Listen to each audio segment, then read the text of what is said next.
اللہ الرحمن الرحیم۔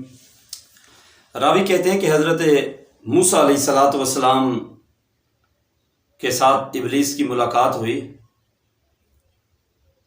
تو ابلیس کہنے لگا، اے موسیٰ،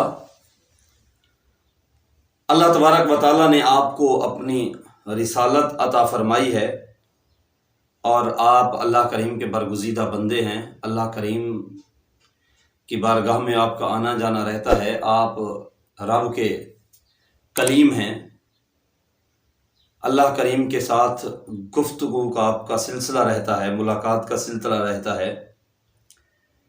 میں بھی اللہ کی مخلوق میں شامل ہوں، مجھ سے ایک گناہ سرزد ہو گیا جس کی وجہ سے میں شیطان مردود ٹھہرا۔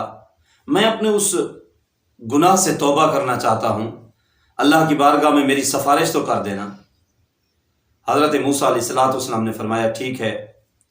اگلی بار جب رب کی بارگاہ میں حاضر ہوئے، ہم کلام ہوئے، حضرت موسیٰ علیہ السلام نے سفارش پیش کی شیطان کی، ابلیس کی، کہ وہ کہتا ہے میں تیری مخلوق ہوں مولا، میں توبہ کرنا چاہتا ہوں، مجھ سے جو گناہ سرزد ہوا اس کے لیے۔ تو حضرت موسیٰ علیہ السلام نے رب کی بارگاہ میں اس کی سفارش پیش کی تو اللہ تبارک و تعالیٰ نے فرمایا، موسیٰ ہم نے تمہاری سفارش قبول کی، تمہاری حاجت کو بر لائے ہم۔ حضرت موسیٰ علیہ الصلاۃ والسلام واپس تشریف لائے، شیطان کے ساتھ ملاقات ہوئی، ابلیس کے ساتھ۔ تو حضرت موسیٰ علیہ السلام نے فرمایا، ہاں ابلیس، میری رب کے ساتھ جب ہم کلام میں ہوا رب کے ساتھ تو میں نے تمہاری سفارش کی، اللہ کریم نے قبول کی ہے میری سفارش تمہارے حق میں۔ اور اللہ فرماتا ہے کہ شیطان مردود سے کہو اگر وہ توبہ کرے اور توبہ کے ساتھ ساتھ میرے آدم کی قبر پر جا کر سجدہ کر دے تو میں اس کی توبہ قبول کر لوں گا۔ تو شیطان اس پر لال پیلا ہوا، غصہ میں آ گیا اور وہ کہنے لگا کہ اے موسیٰ، جب میں نے زندگی میں حضرت آدم کو سجدہ نہیں کیا تو اب ان کی قبر پر میں کیسے سجدہ کروں ان کو، یہ نہیں ہو سکتا۔ تو بہرحال حضرت موسیٰ علیہ الصلاۃ والسلام نے جب یہ سنا تو شیطان نے پھر کہا کہ اے موسیٰ، تم نے جو اپنے پروردگار کی بارگاہ میں میرے لیے سفارش کی ہے نا، اس کے بدلے میں تمہارا مجھ پر ایک حق ہے۔ میں آپ کو اس حق کے بدلے میں 3 چیزیں بتلا رہا ہوں۔ حضرت موسیٰ علیہ الصلاۃ والسلام نے فرمایا، بولو۔ تو ابلیس کہنے لگا کہ اس حق کے بدلے میں 3 حالتوں میں مجھے کبھی مت بھولنا، مجھے یاد رکھنا 3 حالتوں میں۔ پہلی کون سی؟ شیطان ابلیس کہنے لگا، ایک تو غصہ کے وقت مجھ کو یاد کرو کیونکہ میرا وسوسہ تمہارے دل میں ہے اور میری آنکھ تمہاری آنکھ میں ہے اور میں تمہارے رگ و پوست میں خون کی طرح دوڑتا ہوں، گردش کرتا ہوں۔